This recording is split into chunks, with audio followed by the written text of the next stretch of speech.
자, 증시학도TV에서 새로운 시도를 해봅니다. 여러분들과 함께 재밌게 즐겨보자고 딱딱하게 주식에 접근하지 말고 가볍고 편하게 한번 접근해보자고 독일재판소를 개설하였습니다. 독일재판소에서는 여러분이 지금 핫하게 보고 있는 기업들이 비싸냐 싸냐를 놓고 재판을 한번 해보겠습니다.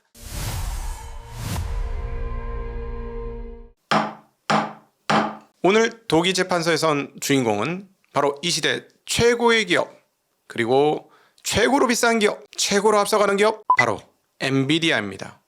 젠슨 왕 CEO의 자켓은 날이 갈수록 점점 화려해지는군요. 왜냐고요?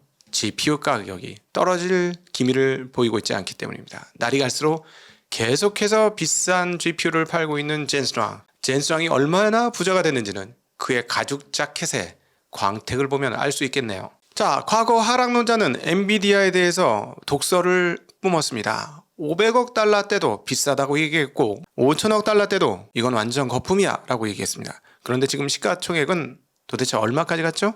세계 최고의 시가총액 4조 달러를 가장 먼저 넘은 기업이 되겠습니다. 오늘 독일재판소에서는 복잡한 이야기는 빼겠습니다. 가치 투자의 눈으로 딱 하나만 보겠습니다. 엔비디아 비싼가 싼가? 자, 본격적인 가격 감정에 앞서서 엔비디아가 서 있는 무대를 좀 살펴보겠습니다. 현재 애매한 상황이긴 하지만 결국 26년도에 금리는 어떻게 된다? 결국 내릴 것이다 라고 하는 전망이 대체적입니다. 자, 그리고 또 하나 매우 중요한 포인트가 있죠. 엔비디아는 누구에게 장사를 합니까? 바로 빅테크들입니다. 자, 빅테크들은 주머니에서 얼마나 많은 돈을 꺼내 엔비디아에 투자하게 될까요? 최근 메타는 700억대 투자를 1100억대까지, 한국 돈이 아니네요. 700억 달러에서 1100억 달러까지 늘리겠다고 얘기했습니다. 그리고 구글은 실적 발표에서 한층 더 나가는 놀라운 숫자를 발표합니다. 무려 1700억 달러를 투자하겠다고 합니다. 자, 그런데 근원적인 의문이 생기죠. 이 많은 돈이 투자하는 것은 좋다. 근데 과연 빅테크들이 투자한 만큼의 돈을 얻어낼 수 있을 것인가? 자, 이제 여기에 현미경을 하나씩 들이대 보겠습니다. 자, 먼저 하락론자들의 얘기를 한번 들어볼 필요가 있을 것 같습니다. 하락론자들은 어떻게 얘기하고 있을까요? 하락론자들은 첫 번째, 이렇게 이야기하고 있습니다. 손님들이 변심할 것이야. 현재의 가격은 너무나 비싸. 이걸 지속할 순 없어. 게다가 AI 시장은 훈련해서 추론 시장으로 넘어갔고 이 비싼 가격을 감당할 수 없어서 빅테크들은 이제 자기가 직접 만들어 쓰기 시작했습니다. 아시다시피 ASIC 칩으로 넘어가기 시작했죠. 구글은 TPU를 꺼내 들었고 마이크로소프트와 메타도 자체 칩으로 진도를 나가고 있습니다. 이렇게 모두 자기 제품을 자기가 알아서 쓰면 엔비디아는 누구에게 장사를 할까요? 자, 두 번째, 하락론자들의 강력한 주장. 쿠다가 무너지고 있다. 엔비디아에게 있어서 쿠다는 너무나 강력한 해자입니다. AI를 쓰고자 한다면 반드시 소프트웨어 쿠다, 즉 엔비디아가 만든 소프트웨어를 써야 한다는 것이죠. 그런데 여기에 대해서도 빅테크들이 다른 길을 만들어내고 있습니다. 오픈 AI와 메타는 엔비디아 칩 아니더라도 돌아가는 그런 소프트웨어 환경을 만들고 있는 중이죠. 쿠다의 해자가 균열될 수 있다는 것입니다. 자, 마지막으로 매우 섬뜩한 경고를 하고 나선 이가 있습니다. 바로 빅숏의 주인공 마이클 버리죠. 마이클 버리는 지금 빅테크 기업들이 회계 조작을 하고 있다고 주장하고 있습니다. 3년이면 감가상각을 끝내야 되는 GPU 칩을 무려 6년이나 사용할 수 있다고 주장한다는 것입니다. 이것은 회계 조작의 다름 아니다 라고 주장을 하면서 결국은 3년 안에 소모될 칩이기 때문에 각 빅테크들의 캐펙스는 전혀 줄어들지 않을 것이다. 그리고 결국 이것을 다 감당할 수 없는 게임을 하고 있다라는 주장이 약세론자들의 경고입니다. 상승론자들의 반격도 어마어마한데요. 첫째, AI가 절대 여기서 중간에 끝날 사업이 아니다. AI는 인류의 미래가 될 수밖에 없다. 인류는 결국 편한 것을 찾아다니는데 AI는 우리에게 궁극적인 편안함을 줄 것이다. 게다가 엔비디아는 경쟁자가 따라올 만하면 도망가고 따라올 만하면 도망가는 이 흐름을 지속적으로 반복하고 있습니다.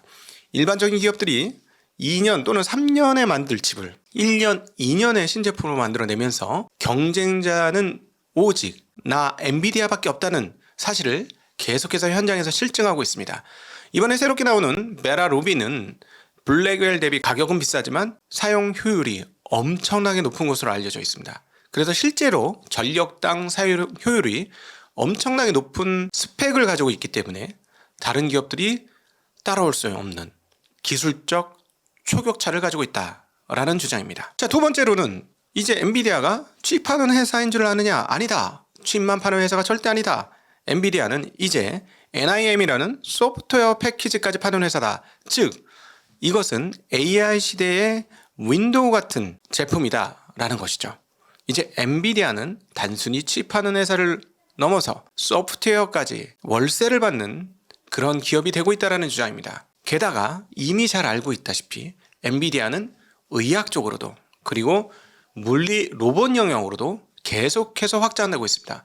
최근에 현대차 정의성 회장과 엔비디아의 젠슨 왕이 맞는 것 잘 알고 계시죠? 자, 세 번째는 잭팟이 하나 터지고 있습니다. 바로 미국 정부가 H200을 중국에 수출하는 것을 허용한 것인데요. 누이 좋고 매부 좋은 것이죠. 매출의 25%는 미국이 가져가고 그리고 엔비디아는 중국에 어마어마한 칩을 팔아서 수익을 내고 또 하나 다른 TPU나 경쟁 칩들이 들어올 자리를 뺏어버린다는 전략입니다. 지금 중국의 기업들은 점차 많은 H200을 사려고 줄을 서고 있습니다. 먼저는 알리바바 그리고 바이트댄스가 각각 20만 개 정도의 H200을 산다는 소문이 있고 게다가 여기에 딥시크, 바이두, 텐센트까지도 합류할 흐름을 보이고 있습니다. 만약 그렇게 된다면 중국에 팔 수 있는 H200은 얼마나 될까요? 이것도 엔비디아의 강력한 성장 동력입니다.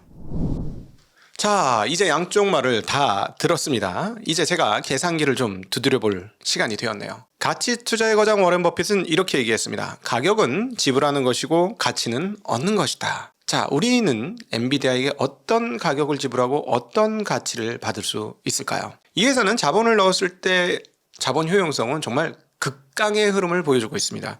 무려 총 매출 마진율이 70%를 훌쩍 넘는 기업이죠. 최근에 존재하는 기업들 중에 이렇게 높은 마진을 기록하는 하드웨어 업체가 있었던가요? 정말 놀라운 수준의 마진입니다. 자, 그럼에도 불구하고 현재 엔비디아의 트레일링 PER은 50배가 넘습니다. 엄청난 금액이죠? 최근에 주가가 떨어졌음에도 불구하고 말이죠.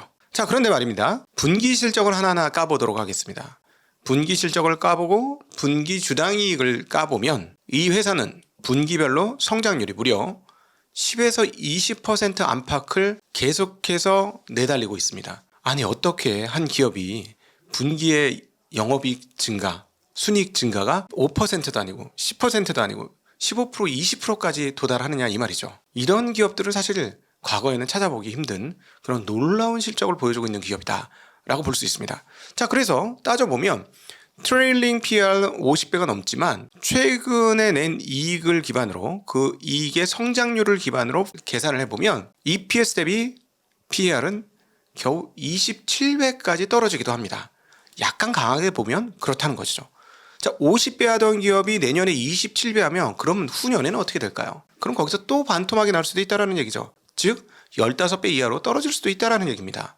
그런데 성장률이 이렇게 된 회사를 15배를 줄 수 있다? 그건 미국 시장에선 넌센스죠.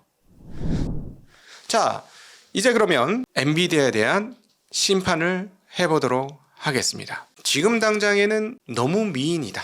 너무 미인이라서 접근하기가 애매하다. 그러나 내년에는 매우 매력적이 될 것이다. 그리고 이 추세를 유지한다면 내후년에는 말도 안 되게 저렴하고 매력적일 것이다. 그래서 독일재판소의 심판, 엔비디아는 2028년에 최고의 주식이라고 선언하는 바입니다.